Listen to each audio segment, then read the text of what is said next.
राजेश ठाकुर बड़े मुश्किल से एक बार फिर से हमारे साथ और उम्मीद करता हूं इस बार उनको आवाज पहुंच रही होगी।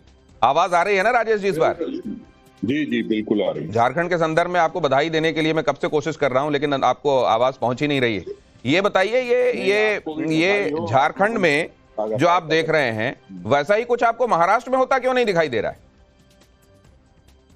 नहीं, देखिए, महाराष्ट्र और झारखंड की पॉलिटिक्स अलग अलग है और जो झारखंड में हमें दिखाई दे रहा है वो इसलिए दिखाई दे रहा है कि जो हमने कहा था वो हमने किया है। हमारी सरकार थी और हमने सरकार में रहते हुए जो भी लोगों से वायदे किए थे उसको पूरा करने का काम किया और नतीजा आपके सामने है।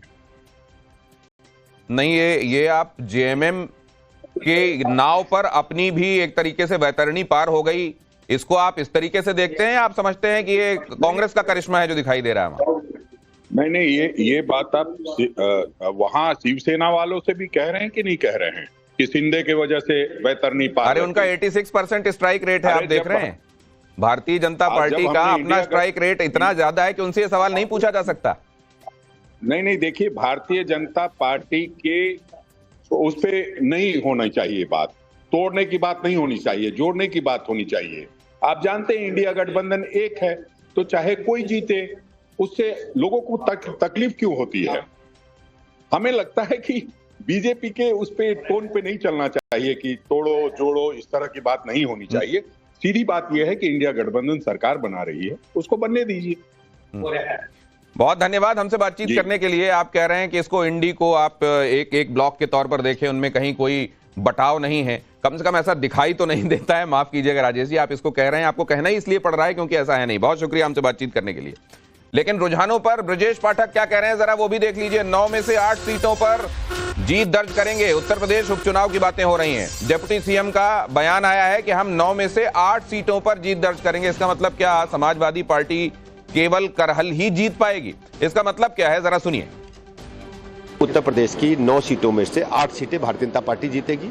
करहल की सीट पर भी हमने कड़ी टक्कर समाजवादी पार्टी को दी है, क्योंकि उनकी बिरादरी के वोट अधिक है, इसलिए वहां वो बेहतर स्थिति में है। कानपुर की सीसामऊ सीट भी आप देखेंगे अंतिम चरण की गिनती तक भारतीय जनता पार्टी वो सीट जीतेगी। सीसामऊ में बात करी जाए तो अभी समाजवादी पार्टी लगभग 20,000 से, मैं जानता हूं अभी उनके इलाके के वोट खुल रहे हैं, जैसे ही हमारे इलाके के वोट खुलेंगे आप देखेंगे। लेकिन जैसे ही करहल का जिक्र हुआ, फिर जिक्र हुआ उनकी बिरादरी के वोट ज्यादा हैं, तो यहाँ जो पैनल में हमारे मेहमान बैठे हुए हैं उनके चेहरों पर मुस्कुराहट थी। मुस्कुराहट का सबब भी जान लेते हैं राजगोपालन सर। क्योंकि केशव प्रसाद मौर्य ने भी टिप्पणी किया है, लेकिन पंडित जी बार बार क्यों बोल रहे हैं 8 करके? तो स्वाभाविक रूप से बिल्कुल 7 तो उम्मीद है, 8 आ जाएगा, लड्डू है। लेकिन मुझे दूसरा महाराष्ट्र को ऊपर नजर डालना चाहता हूँ तो दिनेश जी, मुझे लगता है उद्धव ठाकरे ने एकनाथ शिंदे को कच्चा गाली दिया है। पिंडे टिंडे पुंडे लाइक समथिंग अननेसेसरीली बोला। एक चीज है। दूसरी है, ये 15 साल हुआ है राहुल गांधी का कांग्रेस का, परिवर्तन नहीं कर पाएंगे। लेकिन 6 महीने के अंदर फ्रॉम मार्च अप्रैल जून से नवंबर तक बीजेपी ने झारखंड महाराष्ट्र दोनों में कितना परिवर्तन लेके आया। ये चीज क्यों मिस्टर राहुल गांधी का बालक बुद्धि नहीं कहना चाहिए, क्योंकि बड़ा नेता है, सोरस से साथ मिल रहे रोज। लेकिन ये क्यों उनके मन पर बैठता नहीं है? ये प्रियंका गांधी जीतने के बाद तीसरी है। मेरा टिप्पणी है, क्योंकि मैं कर्नाटका राजनीतिक से जुड़ा हुआ हूँ, रोज समझ में आते हैं मल्लिकार्जुन खड़गे को खतरा है, प्रियंका गांधी को वापस लेने आने के घोषणा शुरू हो जाएंगे। आज से देखते जाइए। आज ही से आप देखेंगे प्रियंका के संदर्भ में बातें शुरू हो जाएंगी। राजगोपालन सर ये दावा कर रहे हैं, लेकिन ये करहल की बात पर एक बार फिर से जाना चाहूंगा। हर्ष, आपके पास आ रहा हूं। ये समाजवादी पार्टी के लिए अभी जो अगर जो रुझान है वही नतीजों में तब्दील होते हैं, तो इसमें समाजवादी पार्टी के लिए क्या संदेश? देखिए, समाजवादी पार्टी के लिए संदेश की अगर बात करेंगे तो ठीक है, ब्रजेश पाठक जी तो अभी अति उत्साहित चल रहे हैं। योगी जी ने चूंकि पूरी ताकत लगा के चुनाव यहाँ तक खड़ा कर दिया है, लेकिन सच ये है जो सीटें जहाँ पीछे हम लोग चल रहे हैं, बहुत कम मार्जिन है, 3-4 हज़ार वोटों से पीछे हैं और अच्छा परिणाम जो है मुझे लगता है बहुमत में समाजवादी पार्टी सीटें समाजवादी विचारों के हैं और हमेशा रहे। समाजवादी पार्टी करहल से ये रिएक्शन, अपनी बात पूरी कीजिए हर्ष। 5 से अधिक सीट अगर भारतीय जनता पार्टी जीत जाती है तो यकीन मानिए अखिलेश यादव का 37 सीटों का लोकसभा वाला जो उत्साह, जो मोमेंटम है, वो ध्वस्त हो जाएगा।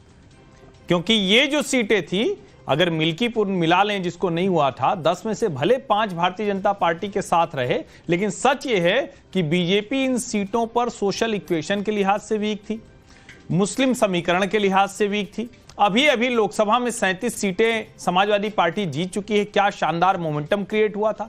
अयोध्या के जो फैजाबाद वाली लोकसभा सीट है जिसमें अयोध्या था, बार बार अवधेश प्रसाद को अवध नरेश कहना, क्या यह भी भारी पड़ा है? यह भी एक बड़ी बात होगी जो बाद में देखने लायक होगी। नरोत्तम मिश्रा हमारे साथ जुड़ रहे हैं। आप जानते हैं भारतीय जनता पार्टी का ऐसा नाम जो हमेशा चर्चा में रहता है, और आप ये भी जानते हैं कि वो बड़ा महकमा संभाल चुके हैं, मध्य प्रदेश में गृह मंत्री भी रहे हैं। इन नतीजों को, इन रुझानों को जो अब लगता है कि कंसोलिडेट हो रहे हैं, वो किस तरीके से देख रहे हैं? नरोत्तम जी, बहुत स्वागत है, कैसे हैं आप? और ये कैसा दिखाई दे रहा है आपको, महाराष्ट्र भी और झारखंड भी? बढ़िया, माई की कृपा। मैं महाराष्ट्र में ही रहा था अधिकांश समय, और महाराष्ट्र में लोकसभा में एक झूठ चल गया था संविधान वाला, जो इस बार वो बांटने की राजनीति लेके आए थे जातिगत जनगणना के आधार। संविधान की किताब को ये उत्तर प्रदेश, महाराष्ट्र, हरियाणा, इन 3 प्रदेशों में बीजेपी को थोड़ा नुकसान हुआ था। और आप देखेंगे ये महाराष्ट्र वो प्रदेश है जो बाबा साहब अंबेडकर जी की कर्म भूमि रहा है। बाबा साहब महाराष्ट्र के अंदर उनकी कर्म भूमि था, खासकर विदर्भ, और सुपड़ा साफ हो गया वो कांग्रेस का। हरियाणा का आप देख ही चुके थे, और ये महाराष्ट्र का आप देख रहे हैं कि यहां पर इनकी झूठ पकड़ में आ गई। बांटने वाली राजनीति के ऊपर माननीय प्रधानमंत्री मोदी जी का एक रहेंगे सेफ रहेंगे का नारा भारी पड़ा। लोगों ने उस नारे को अंगीकार किया, स्वीकार किया। एक रहेंगे सेफ रहेंगे ने अपना, उनके आप लोगों को तो कॉन्फिडेंस था, लेकिन खुद अजीत पवार इसको लेकर एप्रीहेंसिव थे।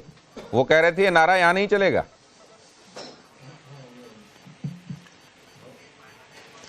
नहीं, अजीत पवार जी का कहना अलग विषय था। वो एक, चूंकि उनकी पार्टी ने कई लोग इस तरह के लड़ाए हुए थे, लेकिन परिणाम आप देखिए, अजीत पवार जी भी बहुत अच्छे जीते, शिंदे गुट भी पूरा तरह से जीता है, भारतीय जनता पार्टी भी 125 सीटें जीती है। बाकी सारे दल, आज आप देखना है तो कांग्रेस को देखो जो 100 से ऊपर सीटें लड़ी और 20 सीट पे आ गई। आप पवार साहब को देखो जो 14 सीट पे आ गए, जो कभी जादूगर कहलाए जाते थे एक दौर में। आप उद्धव जी की शिवसेना को ले लो, 20 सीट पे आ गए। कुल पूरा इनऑल 288 में से 56 सीट पे अटकी हुई है ये पूरी की पूरी महाअघाड़ी। अब ये ना अघाड़ी हो गई, पिछाड़ी। लेकिन आपके बड़े नेता हेमंत बिस्व शर्मा, चौहान साहब खुद वहां लगे हुए थे झारखंड में, और लग रहा था कि अब तो चीजें एकदम भारतीय जनता पार्टी